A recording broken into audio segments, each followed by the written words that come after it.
حضرت معاذ بن جبل سے بھی روایت ہے، ابن عساکر نے روایت کیا ہے، انہوں نے کہا رسول اللہ صلی اللہ علیہ وسلم نے جب خیبر کو فتح فرمایا تو آپ کو ایک سیاہ رنگ کا گدھا ملا۔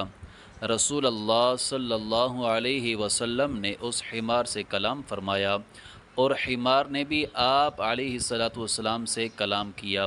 نبی کریم صلی اللہ علیہ وسلم نے اس سے پوچھا تیرا نام کیا ہے؟ اس نے کہا یزید بن شہاب۔ اللہ نے میری جد کی نسل سے 60 گدھے پیدا کیے اور وہ سب کے سب ایسے ہوئے کہ نبی کے سوا کسی نے ان پر سواری نہیں کی، اور میں امید رکھتا ہوں کہ آپ مجھ پر سواری فرمائیں گے۔ میرے جد کی نسل میں میرے سوا کوئی نہیں رہا اور نہ آپ کی سوا نبیوں میں کوئی باقی رہا ہے۔ آپ سے پہلے میں ایک یہودی کی ملکیت میں تھا، میں اسے قصداً گرا دیا کرتا تھا اور وہ یہودی میری پیٹھ کو تکلیف پہنچاتا اور میری کمر پر مارتا تھا۔ نبی کریم صلی اللہ علیہ وسلم نے فرمایا اب تیرا نام یعفور ہے۔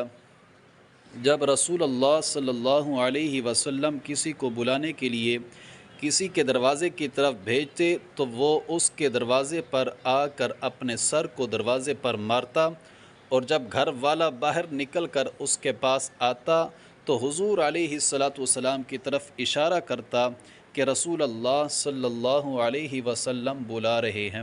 جب نبی کریم صلی اللہ علیہ وسلم آپ رحلت فرما گیا تو ابو حیثم بن تیہان رضی اللہ تعالیٰ عنہ کے کنویں پر وہ گدھا آیا اور خود کو رسول اللہ صلی اللہ علیہ وسلم کے فراق میں اس کنویں میں گرا دیا۔ باحوالہ خاصہ